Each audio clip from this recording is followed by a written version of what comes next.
नमस्कार। इस वीडियो में बात करेंगे 30 दिनों में एग्रीकल्चर सुपरवाइजर को ज़्यादा से ज़्यादा टॉपिक को रिवीजन कैसे करें और कौन कौन से टॉपिक को कितना पढ़ना है, कौन कौन से टॉपिक से ज़्यादा प्रश्न आएंगे, क्या पढ़े क्या नहीं पढ़े, इस सब के बारे में बात करने वाले हैं। वीडियो के एंड तक बने रहना। अगर आप यूट्यूब चैनल पर पहली बार विजिट किया है तो चैनल को ज़रूर सब्सक्राइब कर लेना, साथ में बेल आइकन प्रेस कर लेना ताकि नेक्स्ट वीडियो का नोटिफिकेशन आपको सबसे पहले पहुंचे।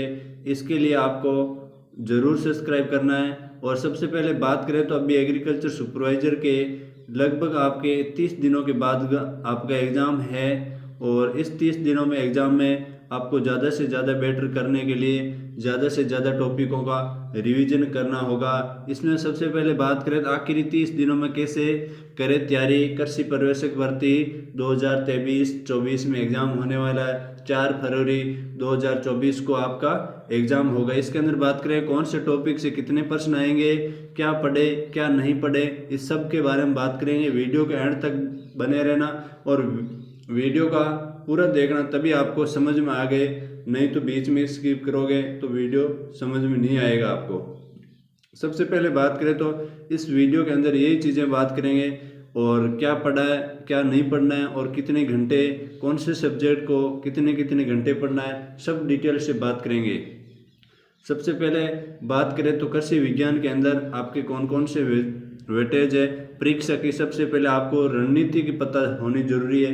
कोई भी युद्ध जीतने के लिए उस युद्ध की पहले रणनीति तैयार की जाती है, फिर उस युद्ध को जीता जाता है। इसी प्रकार आपको पहले कृषि पर्यवेक्षक को रणनीति बनानी होगी, रणनीति के अनुसार आपको चलना होगा, तभी आप रण जीत पाओगे, नहीं तो आप रण नहीं जीत पाओगे। सबसे पहले बात करें तो कृषि विज्ञान के 60% वेटेज है इसका, लगभग इसके 60 प्रश्न आएंगे और राजस्थान जीके के 25 प्रश्न आएंगे। फिर बात करें तो हिंदी के 15 प्रश्न आएंगे। आपको इस तरह से रणनीति बनाकर आगे चलना होगा, तभी आप इस युद्ध के अंदर सफल हो पाओगे। सबसे पहले इसके अंदर बात करें तो एग्रोनॉमी शस्य विज्ञान के 20 प्रश्न आएंगे।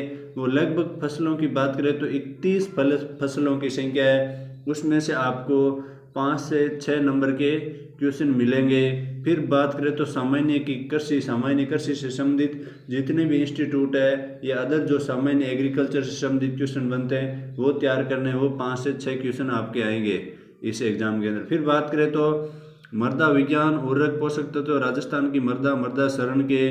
फिर बात करें सिंचाई खरपतवार और चारा संरक्षण के बारे में, आपको ज़्यादा से ज़्यादा इस टॉपिक से हर बार 2-3 प्रश्न आते हैं। फिर नेक्स्ट टॉपिक की बात करें तो उद्यान विज्ञान हॉर्टिकल्चर के बारे में बात करेंगे, इससे 20 प्रश्न आएंगे। इसके अंदर बात करें तो सबसे पहले फल एवं सब्जियों की कुल बात करें तो 31 फसलें हैं, उसमें से आपको 5 से 6 प्रश्न देखने को मिलेंगे। फिर अगर नेक्स्ट बात करें तो सामान्य उद्यान विज्ञान से जितने भी उद्यान विज्ञान के इंस्टीट्यूट है वो आपको पढ़ना है, या किस फल को क्या कहते हैं उस फल के बारे में आपको संपूर्ण जानकारी। फिर पादप सर्वधन नर्सरी के बारे में, पादप हार्मोन के बारे में, रेखांकन की जितनी भी 3 या 4 विधियाँ उसके बारे में पढ़ना। फिर सब्जियों की खेती के प्रकार भी 2 या 3 खेती के जितने भी ऑर्गेनिक इनऑर्गेनिक कौन कौन सी सब्जियों की खेती की जाती है, किस प्रकार से की जाती है, वो उसके प्रकार को आपको पढ़ना है। फिर फल एवं सब्जी के बारे में वैज्ञानिक नाम, बीज दर, उसकी दूरी, बीज की दूरी सब आपको तैयार करनी, उससे लगभग 2 से 3 प्रश्न आएंगे। फिर सामान्य उद्यान विज्ञान के प्रश्न आएंगे।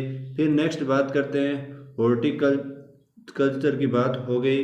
अब बात करते हैं एनिमल हस्बेंड्री पशुपालन विज्ञान के कितने प्रश्न आएंगे, 20 प्रश्न आएंगे एनिमल हस्बेंड्री पशुपालन के। फिर इसमें बात करें तो पशुओं की नस्ल लगभग आपकी कुल मिला के गाय भैंस भेड़ बकरी जितनी भी है उसकी 31 नस्ल हो रही है अभी तक, भैंस या ऊँट की सारी नस्ल टोटल 31 नस्ल है। 31 नस्लों में से आपको 5 से 6 प्रश्न देखने को मिलेंगे। बहुत अच्छी तरीके से तैयार करनी है। कौन से पशु के मांस को क्या कहते हैं, उसके छोटे बच्चे को क्या कहते हैं, बड़े बच्चे को क्या कहते हैं, सारी चीज़ें आपको तैयार करना। उत्पत्ति स्थान, उसका दुग्ध काल, सारी चीज़ें। फिर बात करें तो पशु रोग, जितने भी पशु रोग हो रहे हैं सींग रोदन, भी पशुओं को सींग रोदन कैसे किया जाता है, आयु ज्ञात करना, सामान्य प्रबंधन के बारे में, दुग्ध उत्पादन में अब भारत का कौन सा स्थान है या कौन से पशु का कितना दुग्ध उत्पादन होता है इसके बारे में पढ़ना है। फिर बात करें तो राजस्थान जीके की, राजस्थान जीके के अंदर आपको जितने भी प्रीवियस ईयर के क्वेश्चन पेपर है उसको निकालना है। उसके साथ में एक ऑब्जेक्टिव क्वेश्चन MCQ क्वेश्चन की आपको बुक लेकर आनी है। उस बुक से आपको ज़्यादा से ज़्यादा प्रश्न निकालने हैं, क्योंकि राजस्थान जीके के अंदर आप जितना ऑब्जेक्टिव क्वेश्चन निकालोगे उतने आपका 25% में से आप बेहतर से बेहतर कर पाओगे।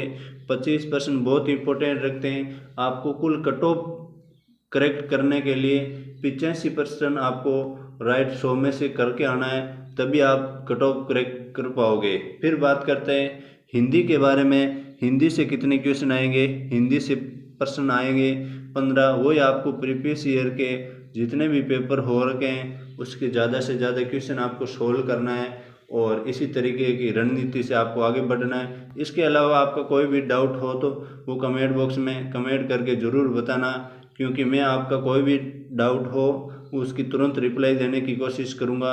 आपको एग्रीकल्चर के ज़्यादा ध्यान देते हुए आपको साथ में राजस्थान जीके और हिंदी पर जो मेनली टॉपिक है हिंदी का, जो आपको टॉपिक ज़्यादा आ रहा है उसको आपको अभी ज़्यादा पढ़ना है, जो नहीं आ रहा है उसका थोड़ा सा अगर रिवीजन करो तो भी ठीक है, क्योंकि ऐसा नहीं कोई टॉपिक से ज़्यादा क्वेश्चन उठ जाते हैं, कोई टॉपिक से प्रश्न कम आते हैं। इसलिए आपको इस कृषि पर्यवेक्षक की रणनीति अच्छी तरीके से बना के ज़्यादा से ज़्यादा रिवीजन पर ध्यान देना है। अगर आपका अभी तक 100% कोर्स नहीं हुआ है तो सबसे पहले आपको 100% कोर्स करना है।